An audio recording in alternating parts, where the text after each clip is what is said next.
श्री भगवान जी बोले, हे लक्ष्मी, 5वें अध्याय का महात्म्य सुन। एक ब्राह्मण पिंगल नाम का अपने धर्म से भ्रष्ट हुआ और वह कुसंग में बैठ मच्छी मांस खावे, मदिरा पान कर जुआ खेल देवयोग से वह पिंगल राजा के यहाँ नौकर हो गया। राजा के पास और लोगों की चुगलियां किया करे। जब बहुत दिन बीते तब वह धनवंत हो गया। तब उसने अपना विवाह कर लिया, पर स्त्री व्यभिचारिणी आई, वह स्त्री को मारता था। उस स्त्री ने दुखी होकर अपने भर्ता को विष दे दिया, वह ब्राह्मण मर गया। उस ब्राह्मण ने गिद्ध का जन्म पाया। कुछ काल पीछे वह स्त्री भी मर गई। उसने तोते का जन्म पाया, तब वह एक तोते की स्त्री हुई। एक दिन उस तोती ने तोते से पूछा, हे तोते, तूने तोते का जन्म क्यों पाया? तब उस तोते ने कहा, हे तोती, मैं पिछले जन्म में ब्राह्मण था, अपने गुरु की आज्ञा नहीं मानता था। मुझको गुरुजी ने श्राप दिया,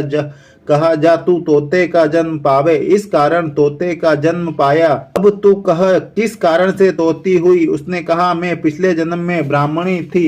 एक दिन मेरे भर्ता को विष दे दिया, वह मर गया। तोते ने कहा, तू बुरी है जिसने अपने भर्ता को विष दिया।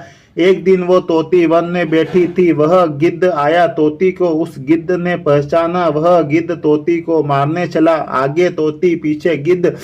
जाते जाते तोती एक शमशान भूमि में थककर गिर पड़ी। वहां एक साधु का दाह हुआ था। साधु की खोपड़ी वर्षा के जल के साथ भरी हुई पड़ी थी, वह उसमें गिरी। इतने में गिद्ध आया और तोती को मारने लगा। उस खोपड़ी के जल के साथ उसकी देह धोई गई और आपस में लड़ते मर गए और अधम देही से छुटकर देव देही पाई। विमान आए, 3 पर बैठकर वैकुंठ को गए। वह खोपड़ी एक साधु की थी जो गीता जी के 5वें अध्याय का पाठ करता था। वह परम पवित्र था। उसके जल से